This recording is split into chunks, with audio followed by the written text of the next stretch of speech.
Welcome back. President Trump is sticking by his push to arm teachers. Listen to the president just yesterday.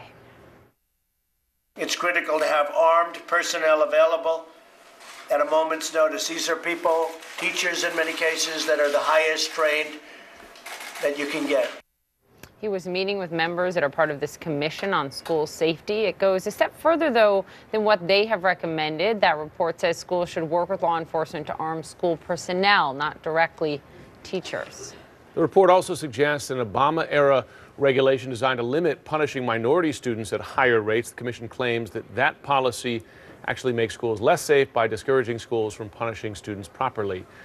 Joining us now is someone who's paid a price for this that none of us can imagine. He's Max Schechter. His 14-year-old son, Alex, was killed in the Parkland shooting. And Max, thank you for taking the time. We as parents shake our heads as we see you and imagine what you've gone through, and just want to thank you for speaking out and spending some time with us. Thank you. It's good to be here. So you were in the White House yesterday. You met with President Trump for this rollout. He goes down this path of arming teachers. What did he say to you, and what did you say back? I think, when the president says that, it's important to keep in mind a set of facts. Most of these mass murderers occur in a matter of minutes. They're over in 4 to 5 minutes. In the Parkland shooting, in a minute and a half, 24 people were shot and killed. In under 4 minutes, all 17 people were dead. And it's happening instantaneously. Law enforcement is not able to get there in time to stop the carnage.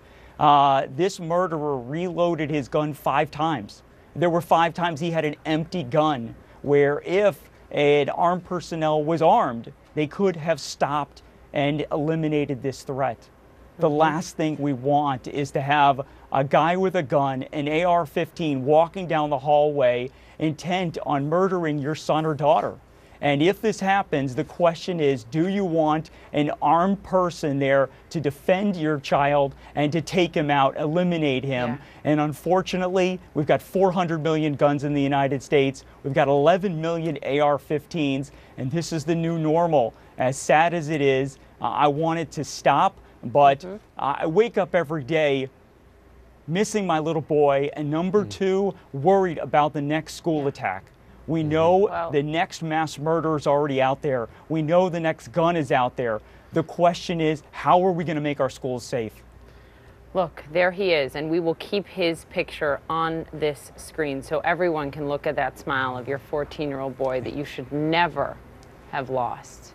When you look at the recommendations here, the commission did not recommend any major changes to state or federal gun laws, encourage states to help support and allow courts to temporarily take guns away from those that are deemed to be a risk to themselves or others.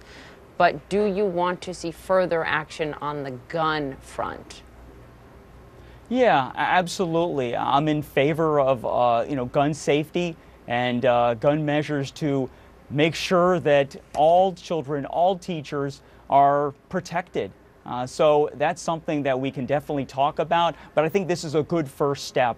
As I travel around the country, I notice that schools do not know what to do to make them safe. They're lost. Schools are based on educating their children, and now they have to be security experts. So I came up with a vision, and that is to create a clearinghouse, to create a repository to house national school safety best practices, to give guidance to schools nationwide. And I am glad that the president put this in the recommendation. This has never been done before, and I think this is going to be a monumental step and the first significant progress we've had in 20 years since Columbine.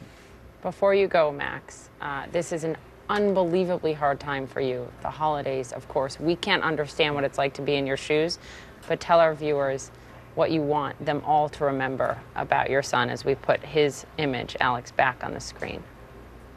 I mean, my little boy was wonderful. He just wanted to play with his friends. He wanted to be with his brother and his big sister and his little sister. And, his mom and I miss him every day. And we wish he was here. But Alex is with me every day when I travel to the White House. I think that we're going to make our children safe. And I think this report is a step in the right direction. Max, thank you for your work from both of us. We are heartbreaking for you. We are. Thank you. Thank all of you for being with us today. We'll see you back here tomorrow morning. I'm Poppy Harlow. I'm Jim Sciutto. At this hour, we'll be right back after a short break.